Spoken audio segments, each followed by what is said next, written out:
Una de las razones del gobierno para proponer una asamblea constituyente es que allí aseguran que hay un bloqueo a la agenda en el Congreso.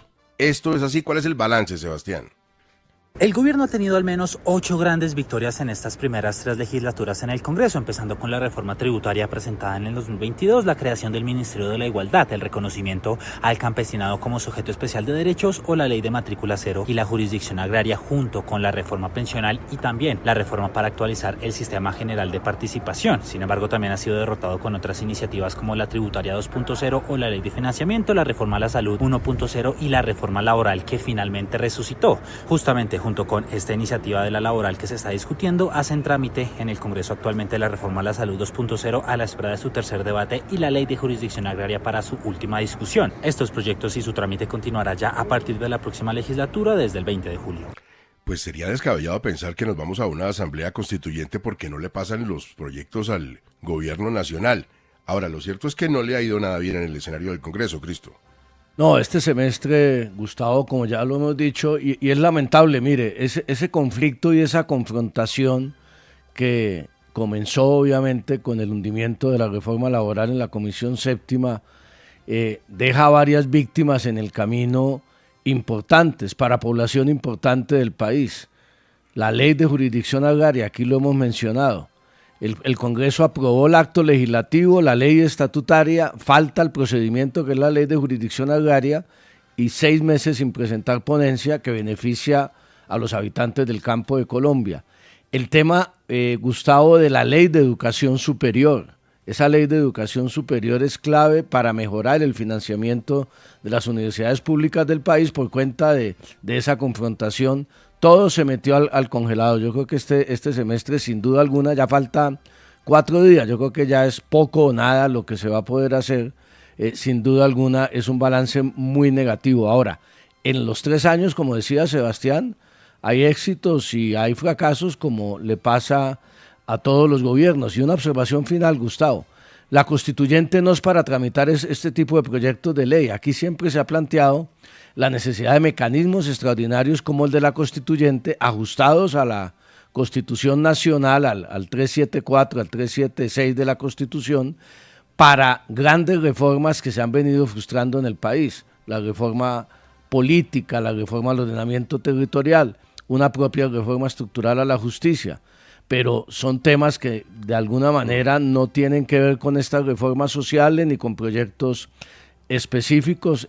Yo creo que, como dijimos ahora, Gustavo, la constituyente va a ser fundamentalmente una bandera de campaña, pero no una decisión de gobierno. ¿Qué está pasando en el mundo con los ataques de Israel en materia de economía, Mr. Dólar?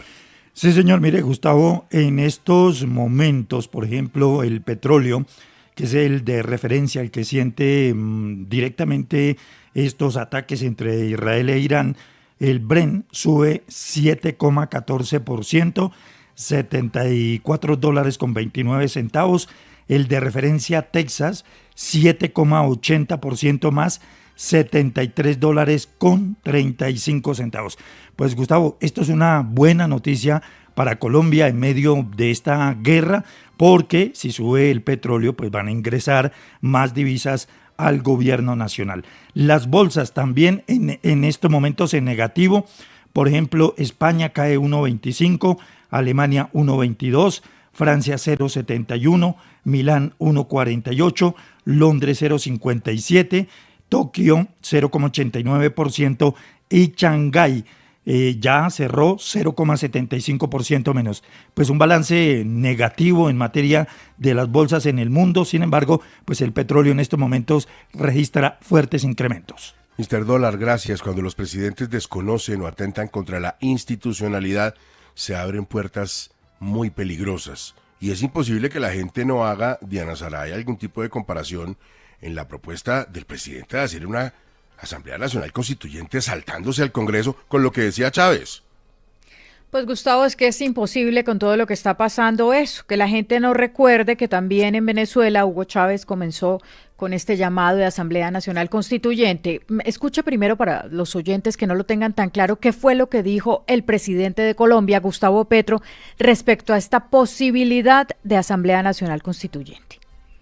Cae la Corte, entonces se recogerán 8 millones de firmas del pueblo colombiano para volver a presentar la Corte. Y si se vuelven a presentar a burlar de la consulta, entonces ya no queda otro mecanismo que un pueblo que en elecciones masivamente pida a la Asamblea Nacional Constituyente. Eso que no me beneficia a mí, porque para esa época yo ya estaré terminando mi mandato. Cuando Hugo Chávez empezó a hablar de Asamblea Nacional Constituyente, decía que la única manera que tenía el pueblo venezolano de lograr los cambios que quería su gobierno era precisamente a través de una Asamblea Nacional Constituyente. Escucha a Chávez en 1999. El único camino pacífico para salir de esta tragedia social, económica y política, la cual nos trajeron 40 años de falsa democracia, no hay otro camino que el camino de la Asamblea Constituyente, una nueva constitución, reestructurar el Estado, la República, la economía, la sociedad, reivindicar y reunificar al pueblo venezolano. Como yo estoy convencido de eso, tengo que defender con pasión, como lo hago, y no agresivamente. De vez en cuando sale una frase agresiva que puede sonar agresiva. ¿Qué pasó en Venezuela? Que efectivamente en abril del 99 le preguntaron a los venezolanos si querían, mediante un referendo, si querían una constituyente. La mayoría votó que sí. En diciembre de 1999, esa nueva constituyente se presentó a votación a los venezolanos, la aprobaron. ¿Y qué pasó? Que la nueva constituyente venezolana rompió con todo el equilibrio de poderes del Estado y ahí estamos, Gustavo, 25 años después, sin democracia en Venezuela. Déjenme volver a la consulta porque llega a la Corte Constitucional la primera solicitud de suspensión provisional contra el decreto que convoca la consulta. Claudia. Sí, señor Gustavo, uno de los primeros en hacer estas solicitudes es el Centro Democrático en cabeza de la senadora Paloma Valencia. Ella pide la suspensión provisional para este decreto con el fin de evitar que la norma demandada produzca efectos jurídicos irremediables. Indica la senadora que de no hacerse esta suspensión provisional, pues se habilita al gobierno y a la Registraduría Nacional para que se autoricen y ejecuten recursos necesarios para efectuar esta votación. Según ella y de acuerdo a algunos datos consultados, esto asciende a 700.000 millones de pesos. Indica que una vez estos recursos sean ejecutados, no se podrán reincorporar al presupuesto general de la nación. Es por eso que pide a la Corte Constitucional que se suspendan los efectos de este decreto. Lo cierto, Gustavo, es que la página de la Corte ya está habilitada y empiezan a llegar los conceptos e intervenciones ciudadanas a este expediente que, recordemos, le corresponderá al doctor y presidente de la Corte Constitucional, Jorge Enrique Ibáñez,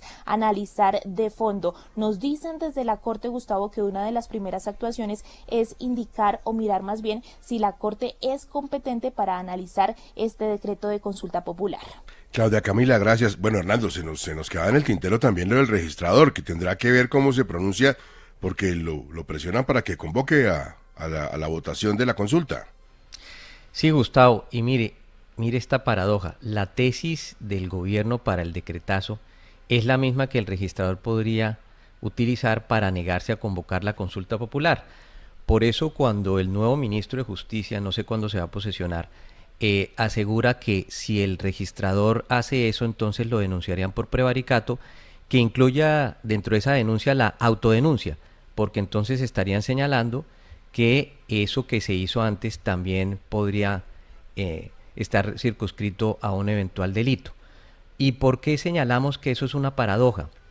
El elemento fundamental del que partió el gobierno para su decretazo es la aplicación de la figura de la excepción de inconstitucionalidad. Esa figura, ¿no?, o por medio de esa figura, se justificó la decisión del presidente de convocar esa consulta por decreto. Pero precisamente es la misma, como antes señalábamos, dentro de esa paradoja, que puede servir de sustento para que el registrador nacional, en aplicación de esa misma línea argumentativa, decida no dar curso a este decreto. La figura de la excepción de inconstitucionalidad surge de nuestra Constitución, artículo 4, y dice claramente que como la Constitución es norma prevalente, cuando exista una norma de menor categoría que la infrinja, puede el operador encargado de esa aplicación dejarla de aplicar, es decir, considerarla para todos los fines no aplicable. Eso mismo es lo que le han solicitado al señor registrador. Tendremos que acompañar todos al registrador nacional del Estado Civil, no dejarlo solo, que él se acompaña además de los organismos de control, como bien se ha dicho también, eventualmente un concepto, una solicitud de concepto a la Sala de Consulta y Servicio Civil del Consejo de Estado, pero entre tanto, claro que sí, defender que esa es una posibilidad dentro de la institucionalidad. Y terminaría, Gustavo, con esto.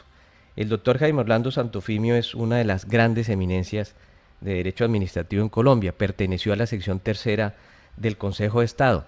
Mire lo que dijo con relación a ese decretazo. El decreto 639 del 2025 es un acto incurso gravemente en la causal de nulidad por incompetencia constitucional, en extremo equivocado y generador de un enorme escenario de inseguridad jurídica. Por eso, promueve también un elemento que me parece importante, que el presidente de la República y su nuevo ministro a bordo revoquen esa determinación, que va en desdeño de la Constitución y que desquicia desde todo punto de vista la buena rutina constitucional que tiene nuestro país.